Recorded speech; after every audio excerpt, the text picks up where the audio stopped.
ഇപ്പം 16 പ്ലെയേഴ്സിലെ ഒരു ടീമാണ് നമ്മുടെ വേൾഡ് കപ്പിന് വന്നത്. ഓരോ പ്ലെയേഴ്സിൻ്റെ ബാക്കപ്പ് പ്ലെയേഴ്സ് ഉണ്ടാവും. ഇപ്പം ഓപ്പണിംഗ് റോളിൽ ആർക്കെങ്കിലും ഫോം ഔട്ട് ആണെങ്കിൽ, അല്ലെങ്കിൽ പരിക്ക് പറ്റിയിട്ടുണ്ടെങ്കിൽ അതിൻ്റെ ബാക്കപ്പ് ഓപ്പണർ ഉണ്ടാവും. അതുപോലെ വിക്കറ്റ് കീപ്പർ ആയാലും, പിന്നെ ഫാസ്റ്റ് ബോളർ, സ്പിൻ ബോളർ, എന്തിന് ഓൾറൗണ്ടർ വരെ ബാക്കപ്പ് പ്ലെയേഴ്സ് ഉണ്ടാവും. അങ്ങനെയാണ് ടീം പൊതുവെ സെലക്ട് ചെയ്യാം. പ്ലെയേഴ്സിനെ റൊട്ടേറ്റ് ചെയ്തിട്ട് നല്ലൊരു ടീം ബിൽഡ് ചെയ്യാനാണ് നമ്മുടെ കോച്ച്. ഓക്കെ, കോച്ച് കഴിഞ്ഞിട്ടാണ് ക്യാപ്റ്റൻ്റെ പൊസിഷൻ വരിക.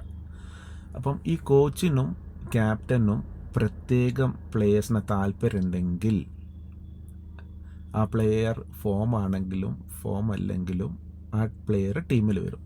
അങ്ങനത്തെ ഒരു സിറ്റുവേഷൻ വന്നിട്ടുണ്ടെങ്കിൽ ആ ടീം അധികം മുന്നോട്ട് പോകില്ല. അതിൻ്റെ ബെസ്റ്റ് എക്സാമ്പിളാണ് ഇന്ത്യൻ ടീം. നിങ്ങൾക്ക് മനസ്സിലായിട്ടുണ്ടാവും ഞാൻ ഏത് പ്ലെയേഴ്സിനെയാണ് ഉദ്ദേശിച്ചത്.